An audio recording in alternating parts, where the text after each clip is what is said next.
जोहार। हाल ही के दिनों में यूपीएससी का रिजल्ट आया है और ऐसे में झुमरी तिलैया की निवासी श्रुति मोदी ने अपना यूपीएससी का रिजल्ट पाकर सफलता हासिल की है और यह रैंक 569 लाकर आज पूरे समाज में, आज पूरे देश में अपना मुकाम, अपना परचम लहराई है। आज झुमरी तिलैया पहुंची है और जैसे ही पहुंची है लोगों का तांता लगा हुआ है बधाई देने के लिए और आज यहाँ पे मौजूद हैं इनके परिवार और यहाँ के जितने लोग हैं सभी लोग यहाँ मौजूद हैं और आज हमारे साथ बातचीत के लिए भी मौजूद हैं। सबसे पहले बहुत बहुत बधाई आपको। आप यूपीएससी जैसे कठिन एग्जाम को पास करके, फेस करके आज यहाँ पे पहुंचे हैं। कैसा प्रतिक्रिया रहा था पहले, ये बताइए। सर, लिस्ट में नाम देखा था तो पहले तो यकीन ही नहीं हो रहा था कि फाइनली हो गया है, पर रियलाइज़ किया कि नहीं, मेहनत रंग लाती है। इस बार मेरी मेहनत और डेडिकेशन बहुत काम आई है और हम लोग बहुत, सब घर में मेरे बहुत खुश हुए हैं। अच्छा लग रहा है। खुशी के आंसू थे, बस बहुत बहुत खुशी के आंसू थे। फाइनली मेहनत काम आई तो कॉल किया सबको, घर में मम्मी को, पापा को, सबको बताया, सबने मुझे बधाई दी, बहुत अच्छा लगा। अच्छा, आपका प्रारंभिक शिक्षा कहाँ से हुआ था? कैसे प्रिपरेशन की? आप कैसे मन में आया कि नहीं मुझे यूपीएससी जैसे कठिन एग्जाम को पास करना है? सर, स्टार्टिंग की तो मेरी एजुकेशन मेरी दिल्ली की ही रही है। स्कूलिंग सारी दिल्ली की ही हुई है। उसके बाद मैं Shri Ram college of commerce से बीकॉम ऑनर्स किया हुआ है मैंने। 2020 पास आउट हूँ मैं। उसके बाद से मैंने यूपीएससी स्टार्ट किया था। बाकी इंस्पिरेशन की बात करें तो बहुत स्कूल टाइम पे ही हम 10 तरह की प्रॉब्लम्स देखते हैं, पॉवर्टी, अनएम्प्लॉयमेंट, ये सब हम पढ़ते हैं थ्योरी में, लेकिन जब उसको लगा कि प्रैक्टिकल भी होना चाहिए इन सब का सॉल्यूशंस, तो एक मोटिवेशन वहाँ थी। अगर मैं थोड़ा भी कंट्रीब्यूट कर पाऊँ इस चीज़ में तो बहुत अच्छा रहेगा, मुझे अच्छा लगेगा करने में। साथ साथ में मैंने टीवी पे बहुत पहले, मुझे मेरे नाना जी ने एक बार दिखाया था, कैबिनेट सेक्रेटरी का फोटो दिखाया था उन्होंने बताया था कि किस तरह की सम्मान और इज्जत भरी जॉब है वो, तो और कितना रिस्पॉन्सिबिलिटी भरा रोल भी होता है वो सारा। इसलिए मुझे मोटिवेशन मिली, वहाँ से मैंने स्टार्ट किया था प्रिपरेशन। मैंने सुना है कि आपने बैंक में जॉब करते हुए यूपीएससी जैसे कठिन एग्जाम को पास किया है, तो दोनों में पढ़ाई आखिर कैसे मैनेज करते थे? इतना कठिन एग्जाम होता है ये और नौकरी करना, दोनों में कैसे सामंजस्य स्थापित करते थे आप? सर, दिक्कत तो बहुत आती है क्योंकि एसबीआई अपने आप में कस्टमर डीलिंग वहाँ पे बहुत ज़्यादा है, तो उस बोझ के साथ काम करना बहुत दिक्कत होता था। लेकिन यही होता था कि मैं काम से आती थी वापस और काम का सारा प्रेशर वहीं पर छोड़ के आती थी, बैठती थी लाइब्रेरी में, अपना मेडिटेशन करती थी और शाम को 3-4 घंटे पढ़ाई और सुबह उठ करके 3-3 घंटे पढ़ाई। तो उस तरीके से मेहनत किया तो वो हो गया, निकल गया। अच्छा, ऐसा देखा जाता है कि बैंक का जॉब जो होता है काफ़ी टफ माना जाता है। ऐसे में बैंक का टेंशन और पढ़ाई का टेंशन दोनों में कभी लगा नहीं कि नहीं अब बस हो गया, नहीं करना है अब?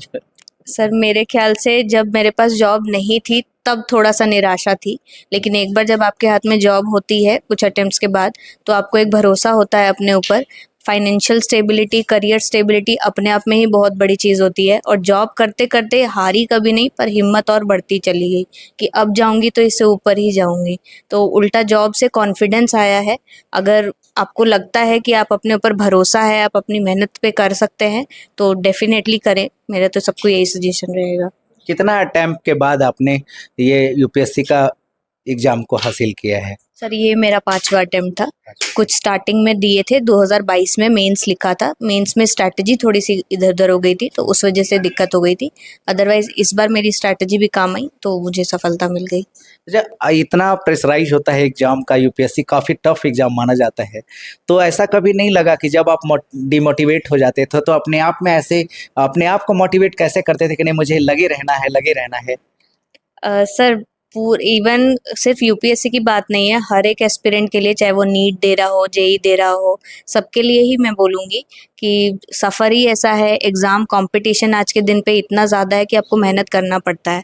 रही बात मोटिवेशन की, तो अगर आपको कभी लगता है, निराशा लगती है, तो मेरा तो तरीका होता था, मैं कभी मेडिटेशन कर लेती थी, कभी शिव चैंटिंग कर लेती थी, तो वो सब मुझे बहुत हेल्प करता था। साथ ही मेरी बहन ने बहुत ज़्यादा मुझे सपोर्ट दिखाया है, उसने हमेशा मुझ पे बहुत विश्वास रखाया है कि कर लोगी, तुम कर लोगी, तो फाइनली हो गया। अच्छा, आप अब आईएएस या आईपीएस का अगर कहीं पोस्ट मिलता है तो क्या कुछ प्राथमिकताएं होगी काम करने की? क्या कुछ करेंगे पहला ऐसा काम जो आप देखते हैं समाज में? क्योंकि समाज के लिए आप आज एक प्रेरणा का स्रोत बन गए हैं, क्योंकि 4 बार असफल होना और 5वां बार में सफलता हासिल करना अपने आप में बहुत बड़ी बात है। तो अगर आप जैसे बड़े पद पे जाते हैं तो क्या कुछ करना चाहेंगे पहला ऐसा? सर मेरी रैंक के हिसाब से जो भी मुझे सर्विस अलॉट होगी, कोशिश यही रहेगी कि मैं अपना पॉजिटिव कंट्रीब्यूशन दे पाऊँ। मैंने आज के टाइम पे जो हमारा विकसित भारत का विज़न है, उसमें डिजिटल इंडिया को लेकर के मुझे बहुत एक्साइटमेंट है, क्योंकि उस पे वर्क करना अपने आप में एक बड़ी चीज़ है। ये देखते हुए कि करप्शन को हटाना बहुत ज़रूरी है और डिजिटल इंडिया बहुत बड़ा माध्यम है ट्रांसपेरेंसी को बढ़ाने का। तो वहाँ पे करप्शन बहुत कम हो सकता है, एक उस पे बहुत फोकस रहेगा। और जहाँ तक मुझसे पॉसिबल होगा, एम्प्लॉयमेंट, पॉवर्टी, इन सब चीज़ों पे मैं बहुत ध्यान देना चाहती हूँ। अच्छा, कई ऐसे बच्चे हैं जो लगातार गांव से शहर से निकल कर के यूपीएससी की ख्वाब देखते हैं, उसका एग्जाम फेस करते हैं, कई बार फेलियर भी होते हैं। तो ऐसे में उन लोगों के लिए क्या कुछ संदेश होगा? सर मैं तो यही कहना चाहूँगी कि आप लगे रहें आज की दुनिया में, क्योंकि पहले सोर्सेज हमारे पास कम हुआ करते थे। अभी ऑनलाइन सोर्सेज भी हमारे पास काफ़ी बढ़ गए हैं, चाहे यूट्यूब से पढ़ें या किसी भी ऑनलाइन कोर्स से पढ़ें, तो वो बहुत फ़ायदेमंद है। और आपका नॉलेज लेवल कहीं न कहीं से आप कोशिश करें कि अपनी ही फील्ड वालों से और इंटरैक्ट करते रहें।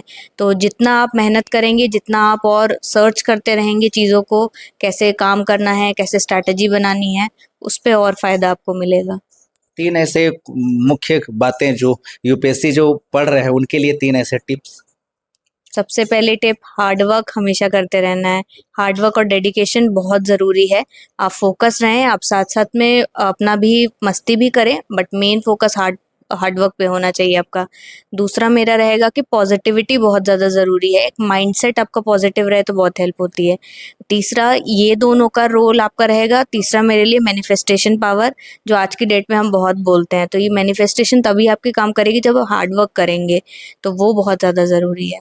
अच्छा, आपसे लास्ट सवाल ये है कि जब प्रीलिम्स निकाल लेते हैं तो लोग सीधे फाइनल में पहुंचते हैं वहां जहां इंटरव्यू होता है, वैसे में आपका एक्सपीरियंस कैसा रहा था? क्योंकि क्वेश्चन काफी ऐसे देख कर कहीं लोग डर जाते हैं, ऐसे में कैसा वैसा रहा था वहां पे? सर प्रीलिम्स का मुझे, मेरा मेन दिक्कत थोड़ा प्रीलिम्स में ही आता था। मेंस मुझे अच्छा लगा क्योंकि मेरी राइटिंग पावर, राइटिंग स्पीड मुझे पता था, मुझे भरोसा था मैं कर सकती हूँ। मेंस में काफ़ी ज़्यादा उस टाइम पे मेरा थोड़ा-सा स्ट्रगल ज़्यादा हुआ था, वर्क प्रेशर था थोड़ा-सा फ्रैक्चर हो गया था, तो उसमें बहुत मेहनत करी है मैंने। बाकी ये है कि आप लगातार बने रहें, निरंतर होना बहुत ज़्यादा ज़रूरी है। रही बात इंटरव्यू की, तो एक बार मेंस निकल जाता है तो इंटरव्यू अपने आप में फ़न पार्ट ऐसा लगता है। इंटरव्यू में बस आपका पर्सनैलिटी देखा जाता है, आप कितना, क्योंकि नॉलेज हम पहले देख चुके हैं, और पर्सनैलिटी आपकी कैसी है, आप उस सर्विस के लायक है या नहीं, वो सब देखा जाता है। तो वो एक एक्सपीरियंस, आप बोर्ड मेंबर्स के आगे जाके अपना बचपन से लेकर के आपका विज़न क्या है, आप किस तरह की सोच रखते हैं, वो ज़्यादा एनालाइज़ किया जाता है। तो उसमें आप अपना अच्छा परफ़ॉर्म करें तो हो जाएगा। आपका एक्सपीरियंस कैसा रहा था? सर काफ़ी अच्छा मुझे लगा, वहाँ पे ऐसा लगा जैसे, क्योंकि बोर्ड मेंबर्स अपने आप में काफ़ी नॉलेजेबल लोग होते हैं, रिटायर्ड सर्वेंट सारे होते हैं, तो उनका नॉलेज, उनका ज्ञान जो समझने को मिला, उनका जो तरीका बात करने का, समझने का, वो बहुत अच्छा लगा मुझे। और कुछ ना कुछ सीखने को हर जगह से मिलता है, तो बहुत अच्छा था मेरा तो एक्सपीरियंस। चलिए, बहुत बहुत धन्यवाद।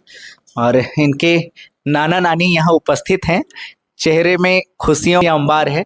आइए इनके नानी जी से भी बात करते हैं कि कितनी खुशी है परिवार में। आज खुशियाँ अगर देखा जाए तो घर चल करके आई हैं। कितना खुश है नानी जी आप? आज आपकी जो नतनी है वो आज यूपीएससी का एग्जाम क्रैक करके पूरे गांव में, समाज में, पूरे जिले में, पूरा देश में, देश का नाम रोशन की है। कितना खुशी है? खुशी है, बहुत खुशी है। खुश हैं? हाँ, क्या लग रहा था? बहुत अच्छा। हम तो बराबर कहते थे निकल जाएगी। हाँ, पूछिए। बराबर कहते थे। हाँ, आपका निकलेगी। आशीर्वाद मतलब पूरा पूरा लग गया। पूरा लग गया, पूरा लगा। बीच में हार गई थी कि दें क्या नहीं होगा, क्या नहीं, करी दो हो जाएगा। हाँ, दिए, हो गया।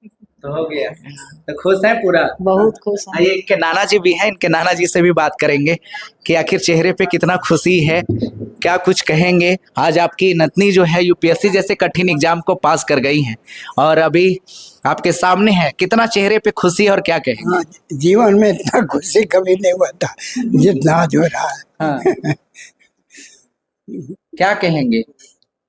बस हम लोग का आशीर्वाद रहेगा, बढ़िया से बहुत बड़ा कमिश्नर तो बनेगा ही। हाँ, बहुत खुशी का बात है। करे, अच्छा से करे, बस यही आशीर्वाद है। आप टीवी पे दिखाए थे। अब टीवी पे हाँ। ऐसे आपकी नतनी बोली कि आप टीवी पे एक बार दिखाए थे इनको कुछ, हाँ तो वो आज साकार होता प्रतीत हो रहा है, कैसा फील हो हाँ रहा है? बहुत बहुत खुश है उसके लिए, बहुत बहुत बहुत ज्यादा खुश है। बहुत ज्यादा खुश हैं। तो चलिए और भी इनकी मामी लोग भी हैं, इनसे भी बातचीत करते हैं कि चेहरे पे खुशी है, क्या कहेंगे, क्या कुछ कहेंगे? वो मेरी भांजी है, जी। वो यूपीएससी क्रैक की है, तो लग रहा है ऐसे फील करा रही जैसे हम लोग ही क्रैक कर लिए है। सारे फैमिली बहुत खुश है, बहुत ज्यादा खुश है, मतलब अच्छा लग रहा है। अच्छा, तो हमारे साथ ये श्रुति मोदी जी थे जो यूपीएससी जैसे कठिन एग्जाम को पास करके आज अपने समाज में, अपने राज्य में नाम अपना रोशन किया है और एयर रैंक 569 ला करके यूपीएससी जैसे कठिन एग्जाम को पास करके अपना परचम लहराई हैं। तो मेरी भी शुभकामनाएं हैं। बहुत बहुत धन्यवाद हमसे जुड़ने के लिए। तब तक के लिए देखते रहिए खबर अपडेट। धन्यवाद।